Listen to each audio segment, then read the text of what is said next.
সুপ্রিয় দর্শক, স্বাগতম জানাচ্ছি সর্বশেষ আপডেট বাংলা সংবাদে। শুরুতেই জানিয়ে দেব সংবাদ শিরোনাম, এরপর থাকছে বিস্তারিত। শুরুতেই জানিয়ে দেব, সীমান্ত পেরিয়ে বাংলাদেশে ফিরছে আওয়ামী লীগ, এবার টার্গেট স্থানীয় নির্বাচন। বিস্তারিত থাকছে প্রতিবেদনে। আরও জানিয়ে দেব, স্পিকারহীন শুরু বাংলাদেশ সংসদের। রাষ্ট্রপতির ভাষণ ঘিরে প্রথম দিনেই দ্বন্দ্বে বিএনপি জামায়াত, তুঙ্গে উত্তেজনা। বিস্তারিত থাকছে প্রতিবেদনে।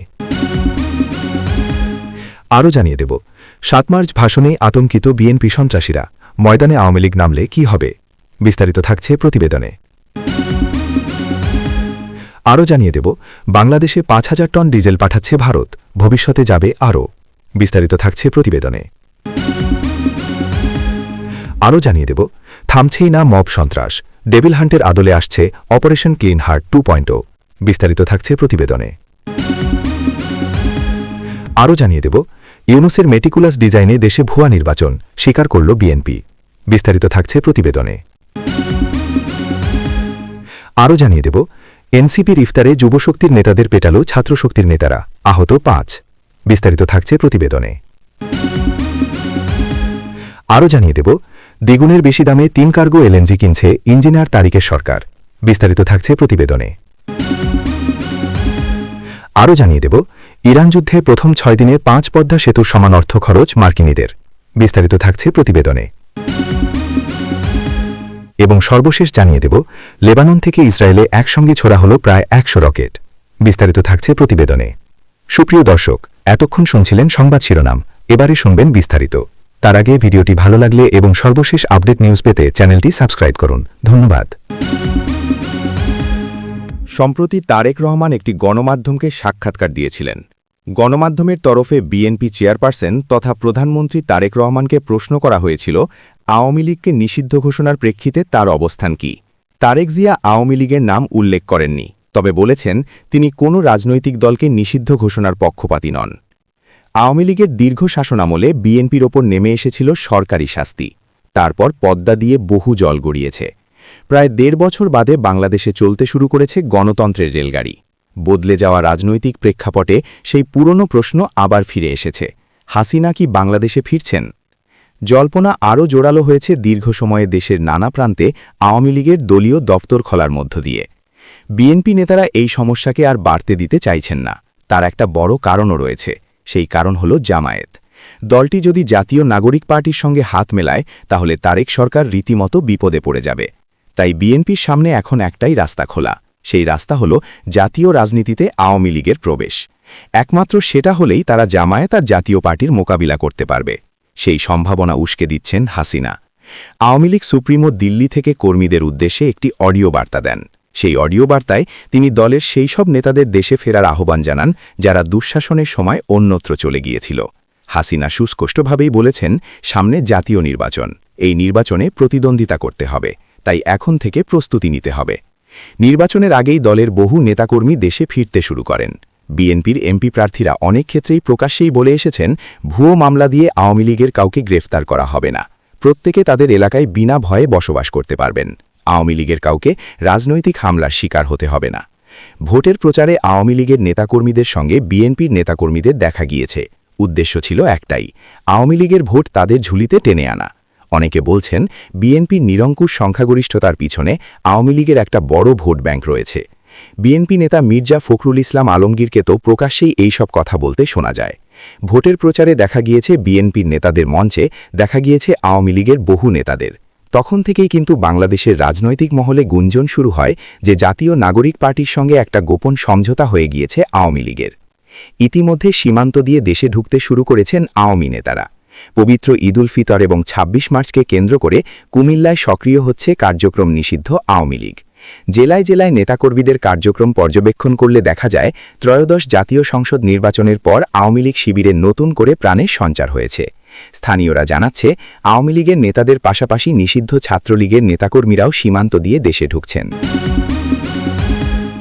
বৃহস্পতিবার থেকে শুরু হতে চলেছে বাংলাদেশের ত্রয়োদশ জাতীয় সংসদের প্রথম অধিবেশন। গত ১২ই ফেব্রুয়ারির নির্বাচনের পরে গঠিত এই নতুন সংসদের যাত্রা শুরু হচ্ছে এক বেনজির পরিস্থিতির মধ্যে দিয়ে। সংসদীয় রীতি অনুযায়ী প্রথম অধিবেশনে সাধারণত পূর্ববর্তী সংসদের স্পিকার বা ডেপুটি স্পিকার সভাপতি করেন, কিন্তু ৫ অগাস্টের পর থেকে প্রাক্তন স্পিকার শিরিন শারমিন চৌধুরী নিরুদ্দেশ এবং ডেপুটি স্পিকার বর্তমানে কারাবন্দী। এই অবস্থায় কোনো স্পিকার বা ডেপুটি স্পিকার ছাড়াই শুরু হতে চলেছে অধিবেশন। বাংলাদেশের সংসদীয় সূত্র মারফত জানা গিয়েছে, স্পিকার ও ডেপুটি স্পিকারের অবর্তমানে প্রধানমন্ত্রী তারেক রহমানের উদ্বোধনী বক্তৃতার মধ্যে দিয়ে সূচনা হবে অধিবেশনের। তিনিই কোনো প্রবীণ সাংসদের নাম সভাপতি হিসেবে প্রস্তাব করবেন। সেই প্রস্তাবিত সভাপতির অধীনেই স্পিকার ও ডেপুটি স্পিকার নির্বাচনের মতো গুরুত্বপূর্ণ ও নিয়মিত সংসদীয় কার্যক্রম হবে। নিয়ম অনুযায়ী নবগঠিত সংসদের প্রথম অধিবেশনের প্রথম দিনেই রাষ্ট্রপতির ভাষণ দেওয়ার কথা। তবে রাষ্ট্রপতি শাহাবুদ্দিন চুপ্পুর ভাষণ ঘিরেই নতুন সংসদের প্রথম দিনটা উত্তপ্ত হয়ে ওঠার প্রবল সম্ভাবনা রয়েছে। বাংলাদেশের প্রথম সারির একাধিক সংবাদ মাধ্যম সূত্রে খবর, রাষ্ট্রপতিকে ফ্যাসিস্টদের দোসর আখ্যা দিয়ে সংসদে তার ভাষণ বয়কটের ডাক দিয়েছে প্রধান বিরোধী দল জামায়াতে ইসলামী এবং এনসিপি। অন্যদিকে ক্ষমতাসীন দল বিএনপি সংবিধান ও সংসদীয় রীতিনীতির পক্ষে রয়েছে। বুধবার সংসদ ভবন থেকে বেরিয়ে বিএনপির স্থায়ী কমিটির সদস্য তথা স্বরাষ্ট্রমন্ত্রী সালাহুদ্দিন আহমেদ স্পষ্ট জানিয়েছেন, রাষ্ট্রপতি মোহাম্মদ শাহাবুদ্দিন জাতীয় সংসদে ভাষণ দেবেন। রাজনৈতিক মহলের ধারণা, রাষ্ট্রপতি ভাষণ দেওয়া শুরু করলেই বিরোধীরা সংসদ থেকে ওয়াকআউট করতে পারেন। বিরোধীদের শান্ত করতে সরকারি দলের তরফে সংসদের ডেপুটি স্পিকারের পদটি জামায়াতে ইসলামীকে দেওয়ার প্রস্তাব দেওয়া হয়েছিল, কিন্তু সেই প্রস্তাব তারা প্রত্যাখ্যান করেছে। জামায়াতের সেক্রেটারি জেনারেল মিয়া গোলাম পারোয়ার বলেছেন, আমরা আপাতত সরকারের প্রস্তাব গ্রহণ করছি না। জুলাই সনদ বাস্তবায়নের পরেই ডেপুটি স্পিকারের বিষয়ে আমাদের অবস্থান স্পষ্ট করা হবে। বুধবার জামায়াতে ইসলামীর সংসদীয় বৈঠকের পরে দলের নায়েবে আমির সৈয়দ আবদুল্লাহ মোহাম্মদ তাহেরও সাফ জানিয়েছেন, সংসদে ভাষণ দেওয়ার অধিকার নেই রাষ্ট্রপতির। জ্বালানি সরবরাহ নিয়ে উদ্বেগের মধ্যেই ভারত থেকে বাংলাদেশে ৫,০০০ টন ডিজেল পাঠানো হচ্ছে। পাইপলাইনের মাধ্যমে এই ডিজেল আজ বাংলাদেশে পৌঁছবে। বাংলাদেশ পেট্রোলিয়াম কর্পোরেশনের বিপিসি-এর চেয়ারম্যান মোহাম্মদ রেজানুর রহমান জানিয়েছেন, পার্বতীপুর সীমান্ত দিয়ে এই ডিজেল বাংলাদেশে ঢুকবে। তিনি জানান, ভারতের সঙ্গে বাংলাদেশের একটি চুক্তি রয়েছে। সেই চুক্তি অনুযায়ী পাইপলাইনের মাধ্যমে প্রতি বছর বাংলাদেশে ১,৮০,০০০ টন ডিজেল সরবরাহ করবে ভারত। বর্তমানে ৫,০০০ টন ডিজেল আসছে, তা ওই চুক্তিরই অংশ। বিপিসি চেয়ারম্যান আরও বলেন, চুক্তি অনুযায়ী ৬ মাসের মধ্যে ভারত থেকে অন্তত ৯০,০০০ টন ডিজেল বাংলাদেশে আমদানি করতে হবে। আজ যে চালানটি আসছে তা ৫,০০০ টনের। আশা করা হচ্ছে আগামী ২ মাসের মধ্যে ৬ মাসের জন্য নির্ধারিত মোট ডিজেলের পরিমাণ বাংলাদেশে পৌঁছে যাবে। এর আগে রবিবার বাংলাদেশে জ্বালানির মজুদ পরিস্থিতি খতিয়ে দেখতে বিভিন্ন জায়গায় অভিযান চালানো হয়েছে বলে জানিয়েছে সে দেশের জ্বালানি মন্ত্রক। জ্বালানি মন্ত্রকের বিবৃতিতে বলা হয়েছে, বর্তমান সংকটের পরিস্থিতিতে কিছু অসাধু ব্যবসায়ী বাজারে কৃত্রিম সংকট তৈরির উদ্দেশ্যে অবৈধভাবে জ্বালানি মজুদ করছে বলে বিভিন্ন সংবাদ মাধ্যমে খবর প্রকাশিত হয়েছে। এই পরিস্থিতি মোকাবিলায় বাংলাদেশ সরকার ইতিমধ্যেই গাড়ির ধরন অনুযায়ী জ্বালানি সরবরাহের সীমা নির্ধারণ করেছে। তবে দেখা যাচ্ছে, অনেক পেট্রোল পাম্পে সরকার নির্ধারিত সীমার বেশি জ্বালানি বিক্রি করা হচ্ছে। অতিরিক্ত মজুদ রেখে বেশি লাভের চেষ্টা করা হচ্ছে। পাশাপাশি খোলা আছে। এই পরিস্থিতিতে অবৈধ মজুদ, নির্ধারিত সীমার বেশি বিক্রি এবং অন্য অনিয়ম ঠেকাতে মোবাইল কোর্ট অভিযান চালানো হয়েছে। ঢাকার বিভিন্ন পেট্রোল পাম্পেও অভিযান চালানো হয়। মোহাম্মদ ইউনূসের মব সন্ত্রাসের শিকার হয়েছিলেন বাংলাদেশের বহু মানুষ। মানুষ ছিল অতিষ্ঠ। তারেক রহমান তখন লন্ডনে। ২০২৫ সালের ১২ ফেব্রুয়ারি তারেক রহমান এই মব সন্ত্রাস নিয়ে ইউনূস সরকারের বিরুদ্ধে তার ক্ষোভ উগরে দিয়েছিলেন। তাকে বলতে শোনা যায়, তবে কি ধরে নেব মবের পিছনে সরকারের প্রচ্ছন্ন প্রশ্রয় আছে?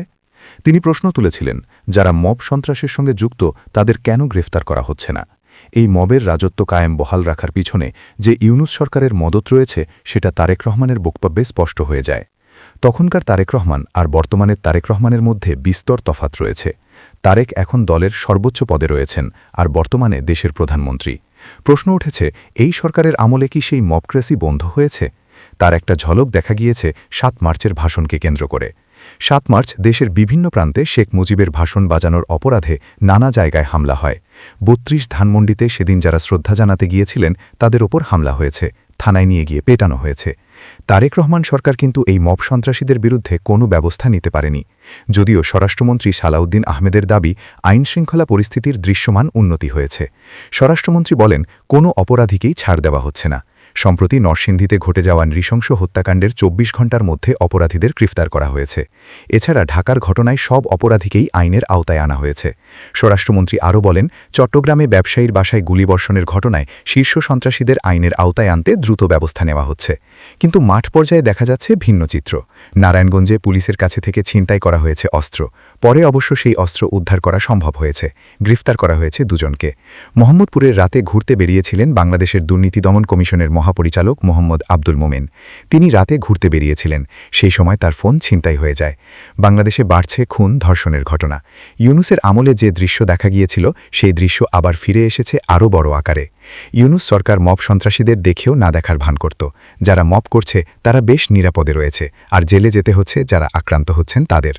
যদিও সরকারের এক মন্ত্রী বলেছেন ২-৩ মাসের মধ্যে শুরু হবে অপারেশন ক্লিন হার্ট 2.0। প্রশ্ন উঠছে, এই অভিযান হলেও কি মব সন্ত্রাস পুরোপুরি নির্মূল করা সম্ভব হবে? ২০২৪ সালে অগাস্টে প্যারিস থেকে উড়ে এসে বাংলাদেশে ক্ষমতায় বসেন ইউনূস।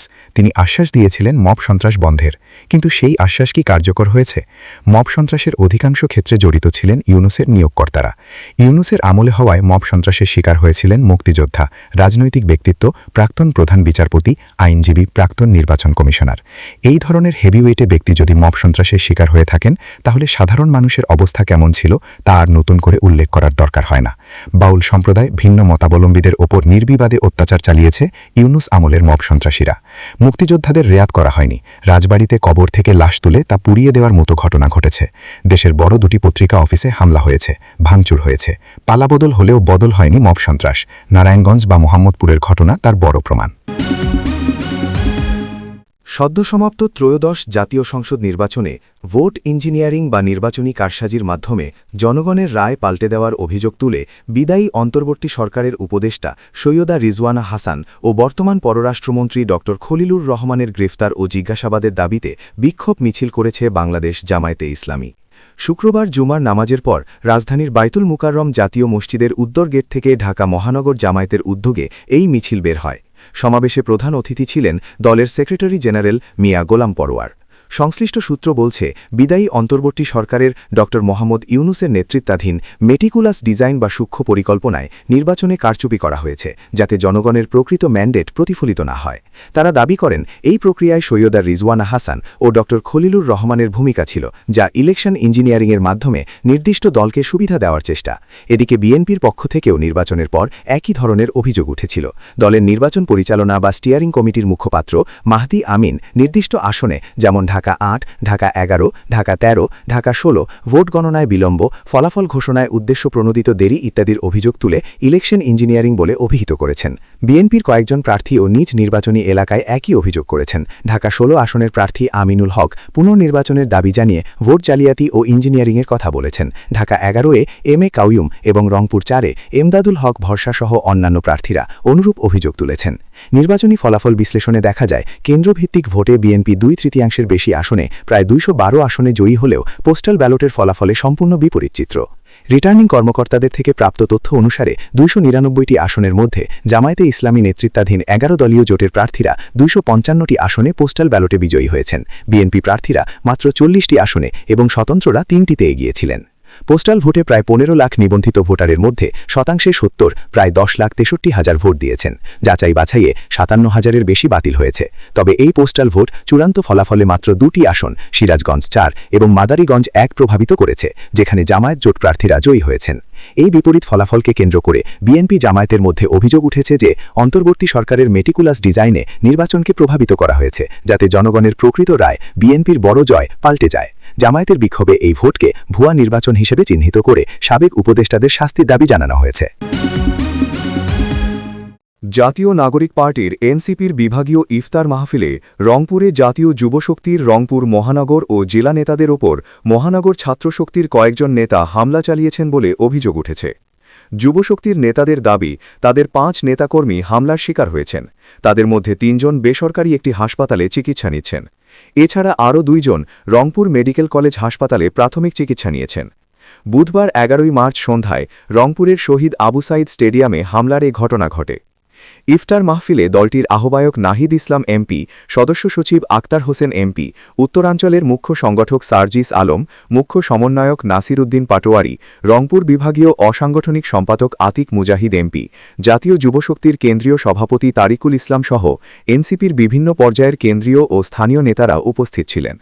রংপুরের এনসিপি, যুবশক্তি ও ছাত্রশক্তির কয়েকজন নেতার সঙ্গে কথা বলে জানা গেছে, এই ইফতার মাহফিলে স্টেডিয়াম প্রবেশফটকে অভ্যর্থনার দায়িত্বে ছিলেন রংপুর মহানগর ছাত্রশক্তির নেতাকর্মীরা। এনসিপির রংপুর মহানগর কমিটির জ্যেষ্ঠ যুগ্ম সদস্য সচিব আলমগীর নয়ন অভিযোগ করেন, কাউনিয়া পীরগাছার যুবশক্তির 5 কর্মী এসেছিলেন, তাদের হাতে দাওয়াত কার্ড ছিল না। ছাত্রশক্তির নেতারা তাদের স্টেডিয়ামের ভেতরে ঢুকতে না দেওয়ায় তিনি তাদের ঢোকাতে যান। তখন ছাত্রশক্তির নেতারা সেখানে হট্টগোল শুরু করেন।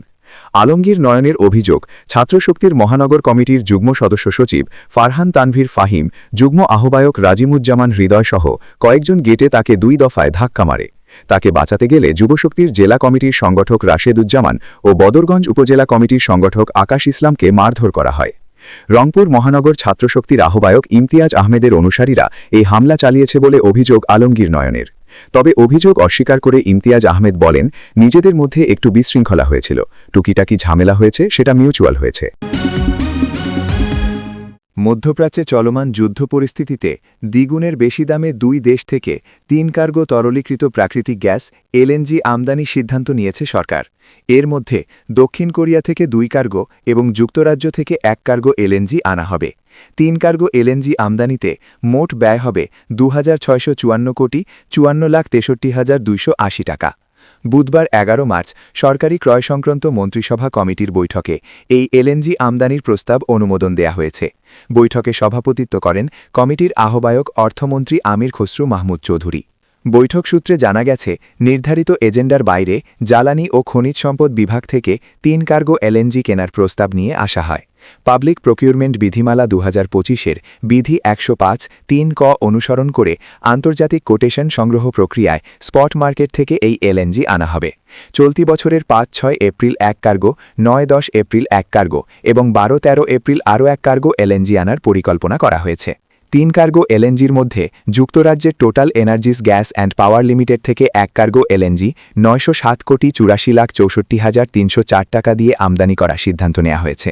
এক্ষেত্রে প্রতি MMBTUর মূল্য ধরা হয়েছে $21.58। এর আগে গত বছরের 9 ডিসেম্বরে যুক্তরাজ্যের এই প্রতিষ্ঠান থেকে 1 কার্গো এলএনজি 436 কোটি 7,65,852 টাকায় কেনার সিদ্ধান্ত নেওয়া হয়। সে সময় প্রতি MMBTU এলএনজির দাম ছিল $10.37 মার্কিন ডলার। অর্থাৎ আগের তুলনায় দ্বিগুণেরও বেশি দামে এবার যুক্তরাজ্যের total energies gas and power limited থেকে এলএনজি আমদানি করা হচ্ছে।